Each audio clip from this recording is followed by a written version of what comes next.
Hello friends. आज की date में भी जब किसी कॉर्पोरेट में, कंपनी में, ऑर्गेनाइजेशन में कोई चैलेंज आता है तो one of the most popular epic Mahabharata के लेसन्स लिए जाते हैं। बड़े से बड़े एमबीए स्कूल में, कॉलेज में आज भी भगवत गीता के कुछ टीचिंग्स दिए जाते हैं। तो इस वीडियो में आपको बताने वाला हूं, अगर आप कैट और या एमबीए एस्पिरेंट हो तो आपके लिए क्या लर्निंग है। 10 मोस्ट इंपॉर्टेंट लेसन्स जो हर एक एमबीए एस्पिरेंट के लिए इस महाभारत से आप लोग सीख सकते हो। So my name is Saurabh Kothari, let's start. उससे पहले आपको बता देता हूं, चैनल को सब्सक्राइब कर लेना एंड बेल आइकन को प्रेस कर देना ताकि ऐसी जितनी भी इंपॉर्टेंट वीडियो है उसके आपके नोटिफिकेशन मिलते रहें। इंस्टाग्राम पे हमारा चैनल है स्टडी बस एजुकेशन, वो आप फॉलो कर लेना ताकि आपको टू द पॉइंट सारी के सारी current affairs, vocabulary words, quantitative aptitude के शॉर्टकट्स मिलते रहें। एंड अगर आप कैट और एमबीए एस्पिरेंट हो तो हमारा पेन ड्राइव कोर्स भाई आ चुका है। आप ये पेन ड्राइव कोर्स परचेज कर सकते हो। क्वांट का, वर्बल का, एलआरडीए का, जीके का आप इंडिविजुअल कोर्स भी ले सकते हो, अदरवाइज आप कॉम्बो भी ले सकते हो कैट या एमबीए का, जिसमें आपको जीडीपीआई वैट कॉम्प्लीमेंट्री मिलता है। सारे के सारे जो लेक्चर्स है वो आपको वीडियो फॉर्म में मिलते हैं, जिसमें आपको बेसिक से लेकर एडवांस तक सिखाया जाता है। साथ में आपको मिलता है पोर्टल, जिसपे आपके टॉपिक वाइज प्रैक्टिस टेस्ट होते हैं। साथ में सारे के सारे एग्जाम्स की जो मेजर एग्जाम्स है उनकी टेस्ट सीरीज आपके सामने अवेलेबल होती है। तो भाई इतना करने के बाद आपको अलग से कोई कोचिंग बुक या टेस्ट सीरीज नहीं चाहिए, बिकॉज फुल फ्लेजेड अपने आप में ये प्रिपरेशन है। तो अगर आप बाय करना चाहते हो तो हमारी वेबसाइट पे जा सकते हो studybus.co.in। यहां पे आपको सारी की सारी डिटेल्स मिल जाएंगी। जहां तक बात पोर्टल की है तो इन सारे एग्जाम्स के आपको मॉक्स मिल जाएंगे एंड कितने नंबर ऑफ मॉक्स मिलेंगे लिखे हुए हैं। इसके साथ ही हर एक टॉपिक का बेसिक, मॉडरेट, एडवांस टेस्ट मिल जाएगा ताकि आप वीडियो देख के प्रैक्टिस कर पाओ। सारे के सारे टेस्ट असाइनमेंट्स के आपके सामने detailed solution and detailed analysis आता है ताकि आप अपनी परफॉर्मेंस को मेजर कर पाओ। साथ में आपको मिलता है स्टडी प्लानर, जहां पे आप अपना एग्जाम की प्रिपरेशन के लिए डेट डाल सकते हो, कब तक आप सिलेबस खत्म कर सकते हो एंड उसके बेसिस पे आपके डेली गोल्स जनरेट होते हैं। तो अगर आप कुछ पूछना चाहते हो इस नंबर पे मुझे व्हाट्सएप कर सकते हो 9958937705 पर। अब मैं अगर आपसे बात करूं एक एक चीज की तो बहुत इंपॉर्टेंट आपको लेसन्स बता रहा हूं। हो सकता है काफी ज्यादा आपको यहां पे मोटिवेशन मिले, इंस्पिरेशन मिले एंड आप बहुत ज्यादा फोकस हो जाओ अपनी कैट प्रिपरेशन को लेके। सबसे पहले भाई अर्जुन एंड स्टोरी आपको याद होगी, नहीं याद है तो मैं आपको बता देता हूं। गुरु द्रोणाचार्य है, एक बारी भाई सारे के सारे जो बड़े बड़े धनुर्धारी होते हैं उन सबको बुलाते हैं और कहते हैं कि भाई देखो पेड़ के ऊपर एक चिड़िया है, उसकी आंख पे अटैक करना है, उस पर आपको तीर चलाना है। तो जब वो एक एक करके सबसे पूछते हैं कि आपको क्या दिख रहा है, तो भाई जो पहला इंसान होता है वो बोलता है मुझे पेड़ दिख रहा है, कोई कहता है मुझे लीव्स दिख रही है, कोई कहता है मुझे बर्ड दिख रही है। लेकिन जब वो अर्जुन को बुलाते हैं और उससे पूछते हैं आपको क्या दिख रहा है, तो वो बोलते हैं कि I can only see the I of the bird. इसका क्या मतलब हुआ? इसका मतलब हुआ जो मेरा गोल है, मुझे वहां तीर चलाना, मेरा फोकस सिर्फ और सिर्फ वही है। जहां पे बाकी सारे लोग जिनसे इन्होंने पूछा था वो सारे के सारे डिस्ट्रैक्टेड थे, वो हजार जगह देख रहे थे, इसीलिए कोई भी सक्सेसफुली तीर नहीं चला पाया। बट अर्जुन का भाई एकदम निशाना सही गया क्योंकि उसका जो गोल था बहुत ज्यादा क्लियर था। तो इसी तरह अगर आप कैट या एमबीए की तैयारी कर रहे हो, बहुत ज्यादा इंपॉर्टेंट है कि आप बहुत ज्यादा फोकस रहो, गोल ओरिएंटेड रहो। आप जब प्रिपरेशन करते हो बीच में बहुत सारी चीजें ऐसी आती है जिससे आप डिस्ट्रैक्ट हो जाते हो। आज की डेट में इररेलेवेंट चीजों से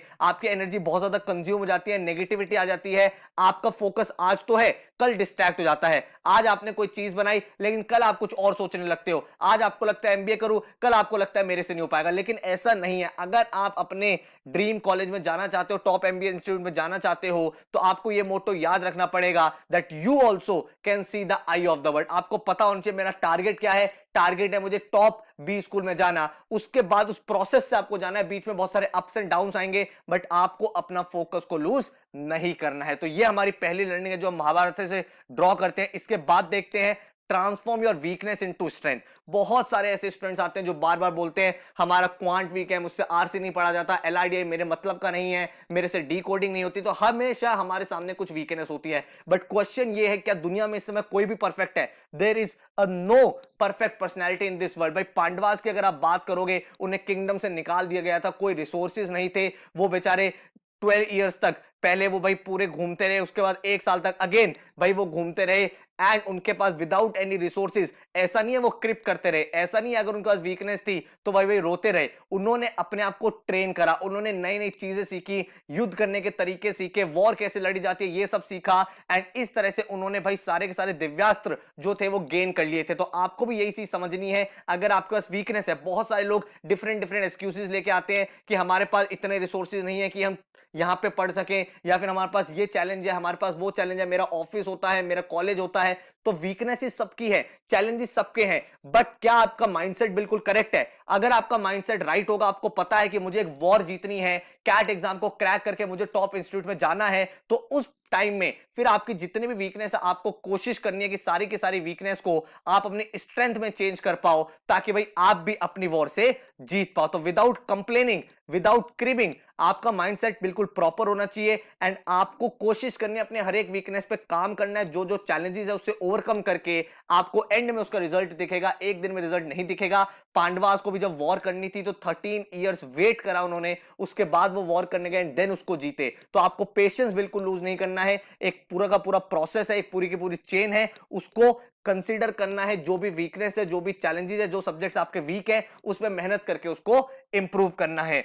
उसके बाद inspiration is greater than motivation. हम लोग डे टू डे लाइफ में आउटर मोटिवेशन देखते हैं, डेली हमें कुछ ना कुछ मोटिवेशन स्टोरी चाहिए होती है, मोटिवेशनल पोस्ट चाहिए होता है, देन हम लोग बार बार उस पोस्ट को पढ़ते हैं, उसके बाद फिर हम 2 दिन बाद डीमोटिवेटेड हो जाते हैं। और यही चीज यहां पे वॉर में भी हुई थी। जब भाई अर्जुन ने देखा तो बार बार वो मोटिवेट हो रहा था कि मुझे इस रीजन से वॉर करनी है, मुझे इस रीजन से वॉर करनी है, ये मेरा रीजन है वॉर करने का। लेकिन हर बार वो भाई प्रॉपरली सक्सेसफुल नहीं हो पा रहे थे। क्यों? क्योंकि भाई जब जब वो लड़ रहे थे उनके दिमाग में कुछ ना कुछ क्वेश्चन आ रहे थे, मैं अपने रिलेटिव्स का अगेंस्ट कैसे लड़ूं, उनके साथ में वॉर कैसे करूं। तब लॉर्ड कृष्णा ने भाई पूरा का पूरा भगवत गीता का उनको ज्ञान दिया था एंड उनको इनर इंस्पिरेशन दी थी। भाई अगर आपके पास एक बार इनर इंस्पिरेशन आ गई कि मुझे ये क्यों करना है, आपको क्लैरिटी ऑफ थॉट आ गया, आपका माइंड बिल्कुल क्लियर हो गया कि मुझे ये क्यों करना है, उसके बाद आप अपने रिजल्ट पे बहुत ज्यादा इंप्रूवमेंट देखोगे। और यही भगवत गीता के लेसन में बोला हुआ है, यही महाभारत में बोला हुआ है कि भाई अगर आपके पास इंस्पिरेशन है, इनर रीजन है कोई चीज करने की,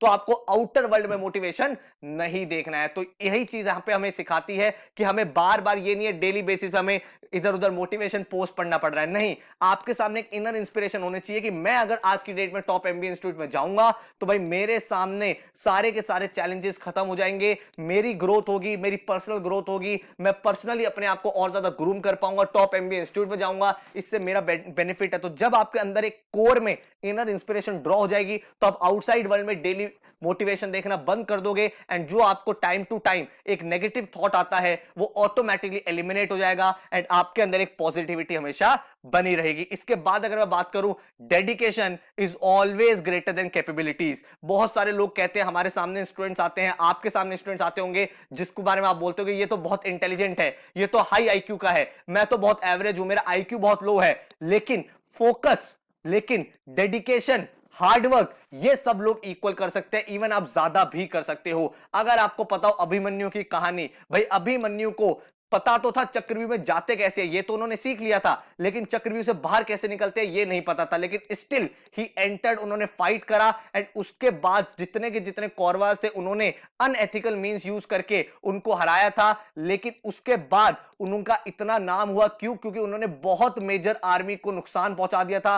कौरवास में जितने मेजर मेजर लोग थे उनसे उन्होंने लड़ाई कर ली थी, ह्यूज लॉस हो गया था, जिसका हेल्प पांडवास को मिला था एंड जो बिगर गोल था वो अचीव हो गया था। तो यही चीज आपको भी समझनी है कि डेडिकेशन होना इंपॉर्टेंट है। आप ये मत बोलो कि भाई मैं एवरेज आईक्यू है, ये मत बोलो कि मैं तो बेकार आईक्यू का हूं, मेरे से तो हो नहीं पाएगा, मैं तो एवरेज हूं एकेडमिक्स में, मेरे को समझ में नहीं आता। आप हार्डवर्क रखो। अगर आपके फ्रेंड को 2 घंटे में समझ में आ जाता है तो आप 4 घंटे लगाओ, लेकिन आप पढ़ो, आप गिव अप नहीं कर सकते हो। आपको ये पता होना चाहिए अगर मैं फोकस रहूंगा, हार्डवर्क रहेगा, सिंसियरिटी रहेगा।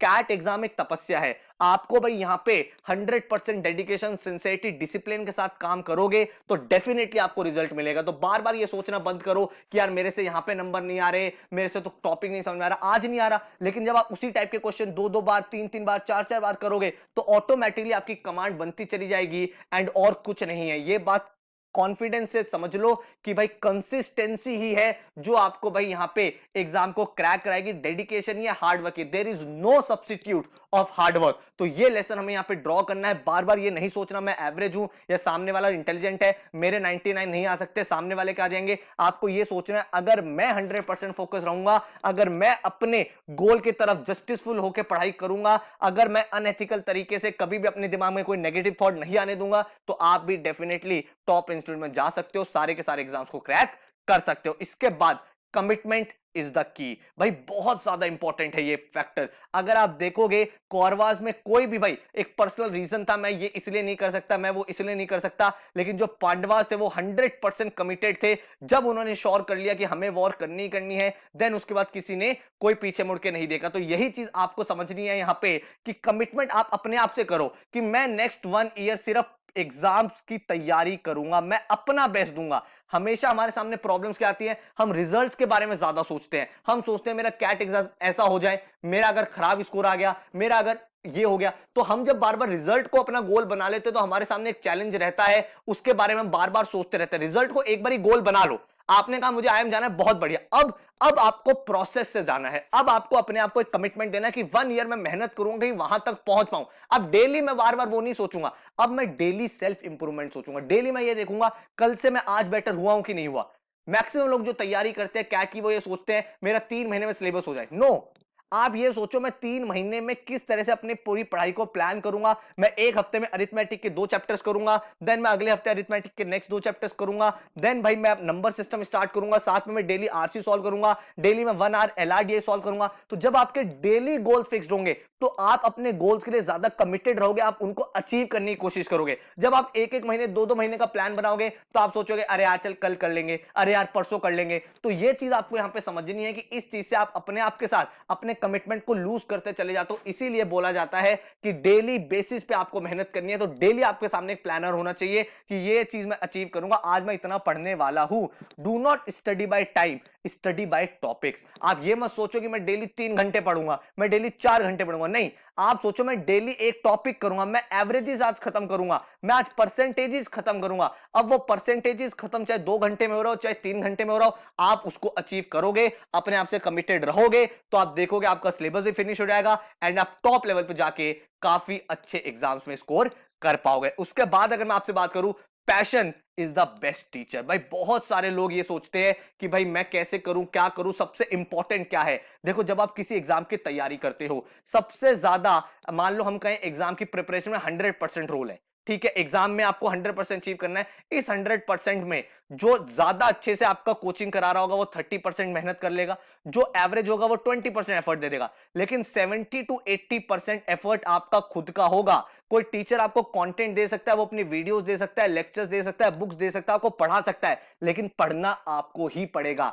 और यही चीज हमें यहां पे महाभारत में पता चलती है। आपने एकलव्य का नाम सुना होगा, तो एकलव्य जो है भाई वो एक तरह से आप समझ सकते हो एक एमबीए एस्पिरेंट के लिए माइलस्टोन है। एमबीए एस्पिरेंट्स के लिए माइलस्टोन कैसे है भाई, जब वो गुरु द्रोणाचार्य के पास गए थे कि मुझे धनुर्विद्या सीखनी है, मुझे सीखना है, लेकिन गुरु ने उसे मना कर दिया था ये बोल के कि भाई मेरे जो जो स्टूडेंट्स हैं वो कोई और है। लेकिन एकलव्य ने हार नहीं मानी। एकलव्य पेड़ के पीछे खड़े होके भाई देखता था सब कुछ कि कैसे सिखाया जा रहा है, क्या स्टेप्स है, एंड वो अपनी सेल्फ प्रैक्टिस करते थे। एंड एक टाइम ऐसा आ गया था जब गुरु द्रोणाचार्य को लगा कि भाई वो बेटर होते जा रहे हैं, इसीलिए फिर उन्होंने गुरु दक्षिणा में भाई अंगूठा एकलव्य का मांगा था। लेकिन यहां पे हमें एक लर्निंग क्या मिल रही है, लर्निंग मिल रही है कि अगर आप सेल्फ कॉन्फिडेंट हो, अगर आपके अंदर एक पैशन है कि मुझे ये चीज करनी है, उसके बाद ऑटोमेटिकली वे आउट मिलता चला जाता है। जरूरी नहीं है कि भाई आपको कुछ नहीं आता, आपको भाई बिल्कुल कॉन्फिडेंस नहीं है तो फिर आप क्या करोगे, तो कुछ नहीं हो सकता। बट अगर आप पैशनेट हो कि मुझे एग्जाम को क्रैक करना है,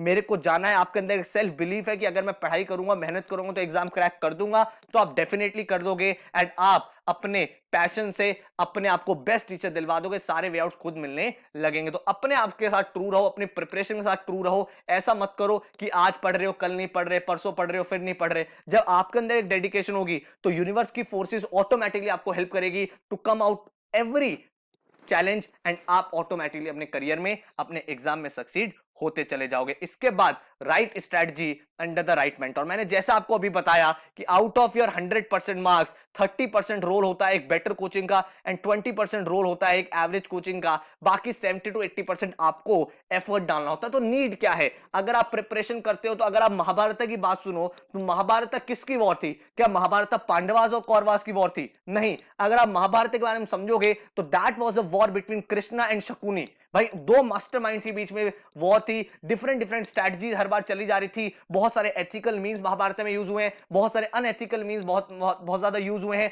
बट एंड में अगर आप देखोगे कृष्णा की बेटर स्ट्रेटजी की वजह से, बेटर टेक्टिक्स की वजह से ये लोग जीते थे। एंड इसी वजह से आपको बोला जाता है कि जब आप प्रिपरेशन कर रहे हो इट इज वेरी इंपॉर्टेंट कि you have a right mentor with you, जो आपको टाइम टू टाइम मोटिवेट करता रहे, टाइम टू टाइम आपको गाइड करता रहे, कभी आपको कोई चैलेंज हो तो you overcome with it. And that is the major reason when you join a coaching. Coaching join करने में हमें पता है 70 to 80% एफर्ट हमें लगाना है। वॉर में कृष्णा जी ने थोड़ी वॉर की थी, वॉर तो पांडवास ने की थी, but there is one person who is guiding you what is the right process of achieving it, and that is what a right mentor does for you as well when it comes to CAT preparation. तो अगर आप चाहते हो कि एक right strategy के साथ, एक राइट मेंटोरशिप के साथ पढ़े तो फिर चीजें थोड़ी आसान हो जाती हैं। आपके साथ कभी कोई कंफ्यूजन होता है, कोई चैलेंज होता है तो आप उसे डिस्कस करके ओवरकम कर सकते हो। एंड यही रीजन है कि इसी रीजन की वजह से पांडवास की सिर्फ 7 डिवीजन की आर्मी थी एंड कौरवास की 11 डिवीजन की आर्मी थी, उसके बाद भी पांडवास जीत गए because you were having a right mentor. तो इसी वजह से भाई मैं आपको बता रहा हूं, if you are planning for cat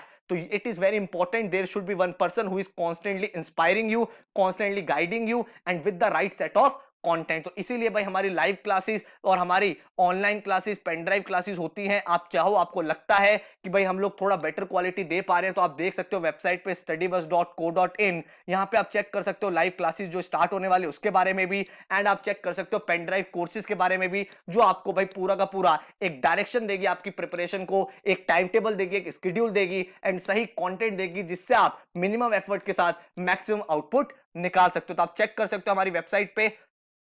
इसके बाद जो नेक्स्ट लेसन है वो है seize every opportunity. Every opportunity you have to seize. अगर आप देखोगे पांडवास के पास तो कुछ भी नहीं था, कोई भी रिसोर्सेज नहीं थे, तो उन्होंने कैसे अचीव किया?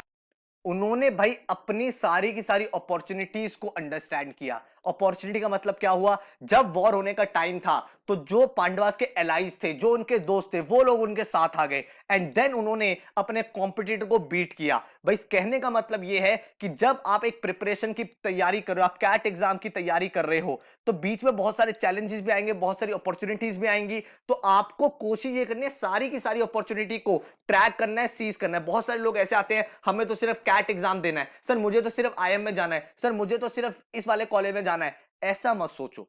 You are preparing for an exam, तो आप प्रिपरेशन करते रहो करते रहो करते रहो। आप तैयारी जब कर रहे हो तो सारे ऑप्शन ओपन रखो ना। आपके सामने कैट भी है, जैट भी है, आईएफटी भी है, स्नैप भी है, एनमैट भी है, टिस भी है। सारे के सारे एग्जाम की तैयारी करो, सारी की सारी अपॉर्चुनिटीज को सीज करो। जब आप सारी अपॉर्चुनिटीज को सीज करोगे, जब आप सारे एग्जाम्स के लिए 100% मेहनत करोगे, सबके मॉक्स लगाओगे, तो फिर आप एंड में देखो कौन कौन सी चीजें क्रैक हुई। जब आपको पता चलेगा कि अब मैं देखता हूं मेरे लिए बेस्ट कॉलेज कौन सा है। यही पांडवास ने किया। पांडवास ने एलाइज बनाए, दोस्त बनाए, फिर जब इनकी जरूरत पड़ी तब इन्होंने देखा किस किस को बुलाना है। तो ऐसा नहीं पहले से आप अपने डोर क्लोज कर दो, नहीं मुझे ये नहीं करना, मुझे ये नहीं करना, मुझे ये नहीं करना, तो ऑटोमेटिकली आपके ऑप्शंस कम हो जाएंगे। तो मैक्सिमम लोग गलती क्या करते हैं, मैं तो सिर्फ एनमैट टारगेट कर रहा हूं, मैं तो सिर्फ कैट टारगेट कर रहा हूं। This is not how it should be done. You should focus on your preparation. आप प्रिपरेशन करो, तैयारी करो, एग्जाम सारे दो, जब क्रैक हो जाएंगे, रिजल्ट्स आ जाएंगे, तब डिसाइड करो which college is best for you. अभी डिसाइड करने का मतलब है that you are closing down your options. तो ये मेजरली चीज है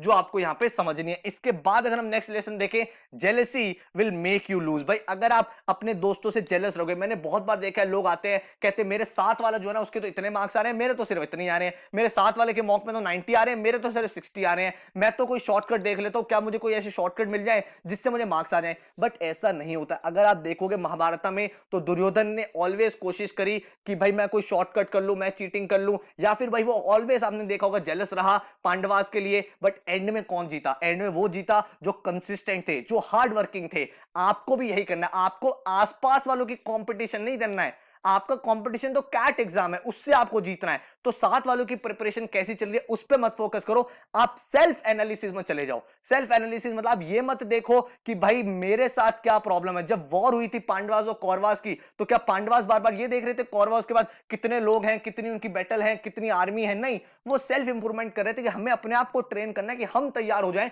फिर हमारे सामने जो भी चैलेंज आएगा, डिफिकल्टी आएगी, उसको हम फेस कर लेंगे। तो यही चीज आपको यहां पे समझनी है कैट एग्जाम में कि भाई सेल्फ एनालिसिस करना है आपको हमेशा। आप ये देखो मेरी परफॉर्मेंस हर डे पे इंप्रूव हो रही है क्या? साथ वाले की परफॉर्मेंस मत देखो, आप ये देखो सेल्फ परफॉर्मेंस कितनी इंप्रूव हो रही है। आज का जो आपका गोल था वो आपने अचीव किया क्या?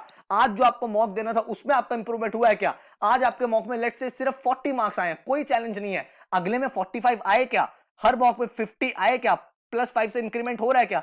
साथ वालों के मॉक्स देखोगे तो हमेशा आप देखोगे उसका क्या प्रिपरेशन स्ट्रेटजी वो अलग है, बट आप अपने फोकस रहो गोल पे, आप अपनी तैयारी करो एंड अपने आप से ही कॉम्पीट करो। तो jealousy will always make you lose. आप ये मत देखो साथ वाला कर रहा है, उससे क्या होगा? डीमोटिवेशन होगा, आपको क्या मेरे तो आते नहीं, उसके नंबर आते हैं, आप अपनी प्रिपरेशन छोड़ दोगे। That is not the way. आपका गोल अलग है, हो सकता है आपको ज्यादा टाइम लग रहा है, वो हर दिन 2-2 घंटे दे रहा है, आप 4-4 घंटे भी तो दे रहे हो, एंड देन आप जब देख रहे हो हर मॉक में 5-5 नंबर से आप इंप्रूव कर रहे हो एंड आफ्टर 30 मॉक्स आपका भी 150 टच हो रहा है, तो आपको वो कॉन्फिडेंस आएगा कि now I can win the battle. तो यही चीज आपको करनी है, do not compete with others, compete with yourself. तो जब आप कॉम्पीट विद योरसेल्फ आ जाओगे तो आपको अपने आप से बेटर होना है हर दिन, अपने आप से भाई एक टॉपिक एक्स्ट्रा करना है, अपने मॉक में 2 क्वेश्चन एक्स्ट्रा करने हैं हर नेक्स्ट मॉक में, and then you will see that your performance is rising every single day. उसके बाद अगर हम देखें, failures are the stepping stone. सबसे बड़ा लेसन हमें यहां से मिलता है, हम जितनी बार फेल होते हैं, हम डीमोटिवेटेड होते हैं, डीमोरलाइज होते हैं, अपनी प्रिपरेशन को छोड़ देते हैं, और ये चीज आपको यहां पे समझनी है। अगर मैं कैट एग्जाम की बात करूं तो कैट एग्जाम में सबसे ज्यादा चैलेंज यही आता है कि जब हम 1 मॉक देते हैं, 2 मॉक देते हैं, 3 मॉक देते हैं, 4 मॉक के बाद मैक्सिमम लोग मैंने देखा है मॉक देना बंद कर देते हैं। क्यों? क्योंकि उनके नंबर नहीं आ रहे। लेकिन यहीं तो आप तैयार हो रहे हो, यहीं तो आपका फाउंडेशन बिल्ड हो रहा है। जब आप 4 मॉक, 5 मॉक, 6 मॉक दे देते हो, उसके बाद आपको पता चलता है कि क्या स्ट्रेटजी मेरी कमी है, क्या प्रॉब्लम्स है, क्या चैलेंजेस है, क्या मैं गलतियां कर रहा हूं, उनसे आप इंप्रूव करते हो, आप बेटर होते चले जाते हो। तो अगर आप गिव अप कर दोगे, अगर आप अपने फेलियर से डर जाओगे, तो फिर कहानी खत्म है, फिर तो आप आउट ऑफ द रेस हो, कोई चैलेंज आपको फेस कर ही नहीं पाओगे। तो इसीलिए कहा जाता है failure is the stepping stone of success. The maxim says that if a person fails once he should not lose it. आपको भाई डीमोटिवेट नहीं होना है, अपने फेलियर से आपको समझना है एंड उनसे आपको ओवरकम करना है, ताकि नेक्स्ट अटेम्प्ट में आप बेटर स्कोर कर पाओ। एक बात हमेशा ध्यान रखना, success is nothing but just a failure who tried once more. तो मतलब सक्सेस और कुछ नहीं है, एक फेलियर है जिसने बार बार ट्राई करा, लेकिन उसने एक बार और ट्राई करा and that time he became successful. तो आपको भी यही चीज करनी है। एक टॉपिक आपको समझ में नहीं आ रहा, बहुत सारे स्टूडेंट्स कहते हैं मेरे को आरसी नहीं आता, मैं इसको छोड़ दूं क्या, मैं 2 सेक्शन छोड़ दूं क्या, मैं 3 सेक्शन में से 2 सेक्शन में अच्छा स्कोर कर दूं, एक में ना करूं क्या? तो अपने आप को बार बार जस्टिफिकेशन मत दो। ना करने के तो 1000 बहाने हैं, ना करने के 1000 रीजन है, मेरा ऑफिस है, मेरा कॉलेज है, मेरा तो ये है, मेरा वो है। You can give 1000 of excuses to yourself, but the question is whether you can give that one excuse to yourself कि मुझे ये क्यों करना है। चाहे फिर वो एलआरडीए की डिफिकल्ट पजल्स हो, चाहे इंग्लिश के आरसीज हो, चाहे क्वाड के डिफिकल्ट टॉपिक्स हो, आप हर चीज सीख सकते हो if you are having the right mindset. And अगर आपको फेलियर का डर नहीं है, आज आप मॉक में फेल हो रहे हो, हमारा क्या चैलेंज है? क्या मेरा डर यह है कि मैं कैट में फेल हो जाऊं, या फिर मेरा डर यह है कि मैं मॉक में फेल हो जाऊं? अगर मैं मॉक में फेल हो भी रहा हूं, लेकिन अगर मैं वहां से राइट लर्निंग ले लेता हूं और मैं कैट क्रैक कर देता हूं, that is the biggest achievement. लोग वहां पे देखेंगे, वहां पे आपका कॉलेज डिसाइड होगा। तो यही चीज मैं आपको यहां पे सिखाना चाह रहा हूं कि फेलियर से मत डरो, अपनी प्रिपरेशन करते रहो। जहां जहां फेल हो रहे हो, जहां जहां आपके मार्क्स नहीं आ रहे हैं, जहां जहां आप टॉपिक टेस्ट में नहीं स्कोर कर रहे हो, जहां जहां टॉपिक समझ में नहीं आ रहा है, उन सब चीजों को सीखो, वहां से लर्निंग लो एंड देन अपने आप को ग्रो करो। तो ये मेरे 10 लेसन थे जो भाई कैट एस्पिरेंट्स के लिए महाभारत से ड्रॉ करें। अगर आपको ये अच्छे लगे हैं तो मुझे नीचे कमेंट सेक्शन बताओ, मुझे बताओ आपको कौन सा लेसन ऐसा था जो सबसे ज्यादा हिट किया है, जो आपको लगा कि यार दिस टच माय हार्ट, वो नीचे मुझे कमेंट में लिखो। इसके अलावा अगर आपको लगता है कोई और ऐसा लेसन है जो महाभारत से कैट एस्पिरेंट्स को इंस्पायर किया जा सकता है, तो वो नीचे कमेंट सेक्शन में बताओ। इसके अलावा अगर भाई आप लाइव क्लासेस के बारे में देखना चाहते हो जो ऑनलाइन है, तो उसकी डिटेल्स, या फिर अगर आप पेन ड्राइव कोर्सेज के बारे में देखना चाहते हो जो रिकॉर्डेड कोर्सेज है, उसकी डिटेल्स आप हमारी वेबसाइट पे देख सकते हो studybus.co.in पे। एंड कोई और क्वेश्चन या क्वेरी है तो इस नंबर में मुझे व्हाट्सएप कर दो 9958937770 पर। So thank you so much, all the best, take care.